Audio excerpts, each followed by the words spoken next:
రాష్ట్ర శాసనసభ నిరవధికంగా వాయిదా పడింది. మైనార్టీ సంక్షేమంపై సభలో చర్చ తర్వాత శాసనసభను నిరవధికంగా వాయిదా వేస్తున్నట్లు ప్రకటించారు స్పీకర్ మధుసూదనాచారి.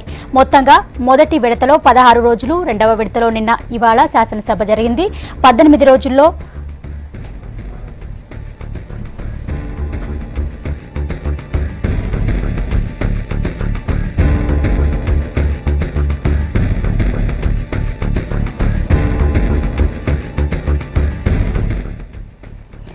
రాష్ట్ర శాసనసభ నిరవధికంగా వాయిదా పడింది. మైనార్టీ సంక్షేమంపై సభలో చర్చ తర్వాత శాసనసభను నిరవధికంగా వాయిదా వేస్తున్నట్లు ప్రకటించారు స్పీకర్ మధుసూదనాచారి. మొత్తంగా మొదటి విడతలో 16 రోజులు, రెండవ విడతలో నిన్న ఇవాళ శాసనసభ జరిగింది. 18 రోజుల్లో 94 గంటల 56 నిమిషాల పాటు సభ్యులు వివిధ అంశాలపై చర్చలు జరిపారు.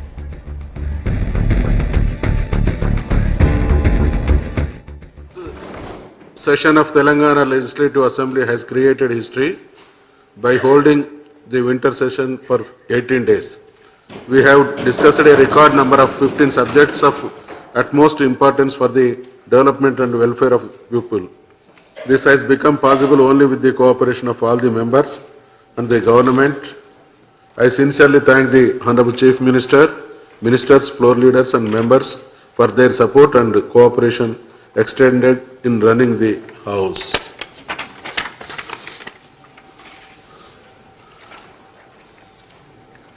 Statistics for the 6th session: number of days for which the Assembly sat 18 days, number of hours for which the Assembly worked 94 hours 56 minutes, number of starred questions answered orally 110, number of answers to unstarred questions included in the lists and circulated to the members printed list 45, number of supplementaries answered 361, number of answers to unstarred questions placed on the table of the House on 18/1/2017 3, number of answers to starred questions placed on the table of the House on 18/1/2017 83, number of answers to SNQs placed on the table of the House on 18/1/2017.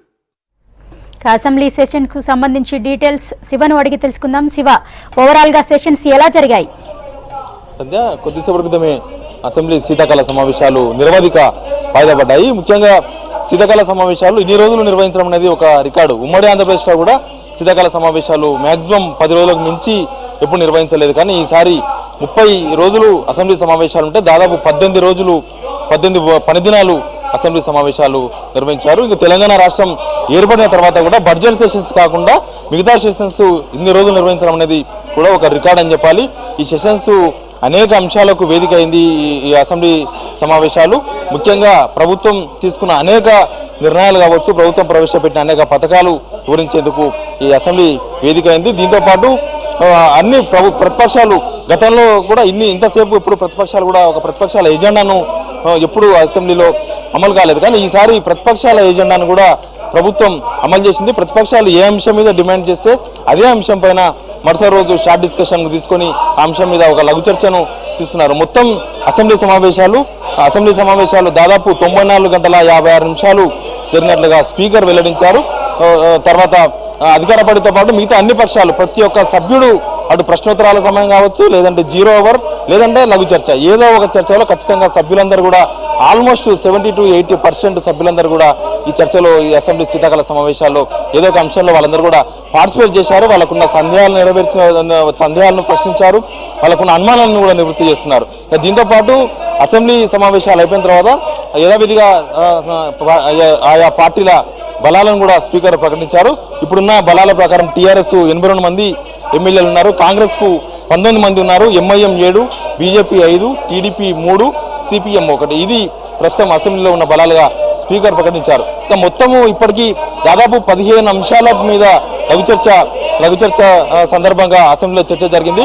ప్రభుత్వం ప్రవేశపెట్టిన అనేక పథకాలు, ప్రభుత్వం తీసుకున్న అనేక ప్రతిష్టాత్మక పథకాల మీద లఘు చర్చ జరిగింది. ఇన్ని రోజులు ప్రతిపక్షాలు వెలుబుచ్చిన అనేక అనుమానాలకు ఈ అసెంబ్లీ సాక్షిగా సీఎం కేసీఆర్ చాలా వరకు అనుమానాలను నివృత్తి చేశారు. చాలా రకమైన బిల్లులు కూడా ఈ అసెంబ్లీ వేదికగా పాస్ చేశారు. ముఖ్యంగా భూసేకరణ అంశం అనేది తెలంగాణ రాష్ట్రంలో ఒక హాట్ న్యూస్ అయింది. ప్రతిపక్షాలకు అధికార పార్టీకి మధ్య భూసేకరణ ఇష్యూ చాలా వరకు ఆందోళన గురి చేసింది, చాలా వివాదాలకు, చాలా సవాళ్లకు ఒక వేదిక అయింది. కాబట్టి ఈ అసెంబ్లీ సమావేశాల్లో ఒక భూసేకరణ బిల్లును చట్టరూపం చేస్తూ పార్లమెంటుకు అదేవిధంగా రాష్ట్రపతికి ఈ బిల్లు పంపారు. ముఖ్యంగా 123 జీవోకు సంబంధించిన ఇష్యూ, 123 జీవో ద్వారా భూసేకరణ చేయొద్దని ప్రతిపక్షాలు పట్టబడడం కానీ 2013 భూసేకరణ చట్టం ప్రకారమే భూసేకరణ చేయాలని ప్రతిపక్షాలు చేసిన వాదనకు అనుగుణంగానే 2013 భూసేకరణ చట్టానికి ఎక్కడ విఘాతం కలగకుండా కొత్త భూసేకరణ చట్టాన్ని అనేక మార్పులు చేర్పులు చేసి రైతులకు అనుగుణంగా రైతులు కోరుకున్నట్టుగానే కొత్త బిల్లును తీసుకొచ్చామని ప్రభుత్వం చెప్పింది.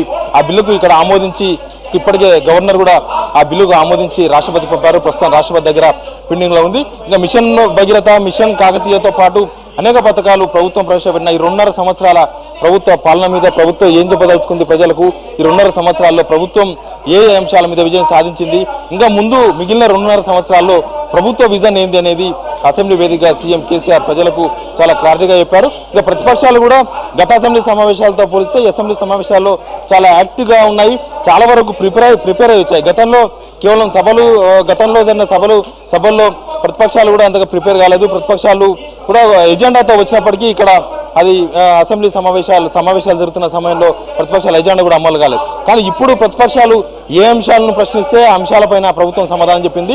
ముందు రోజే కేసీఆర్ ప్రతిపక్షాలు ఎన్ని రోజులు కోరితే అన్ని రోజులు సమావేశాలు నిర్వహిస్తామన్నారు, ఏ అంశం మీద ప్రశ్నిస్తే ఆ అంశానికి సమాధానం చెప్తామన్నారు.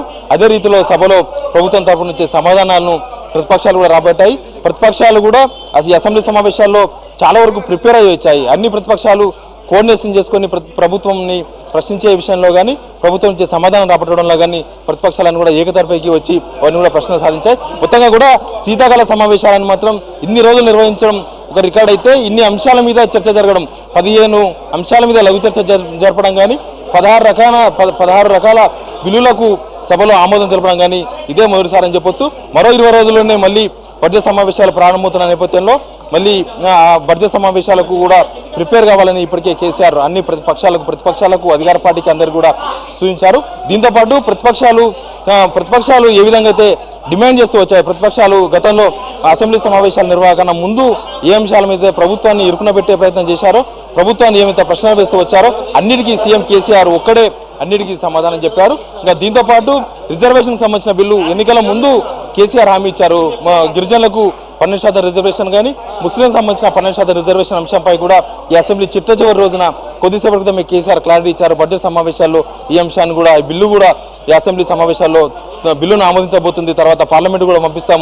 ఈ రిజర్వేషన్ కూడా తెచ్చేందుకు గతంలో ఇచ్చిన హామీ నిలబెట్టుకునేందుకు ప్రభుత్వం సిద్ధంగా ఉందని ఈ అసెంబ్లీ వేదికగా చెప్పారు. మొత్తంగా కూడా అసెంబ్లీ సమావేశాల్లో చాలా వరకు క్లారిటీ వచ్చింది.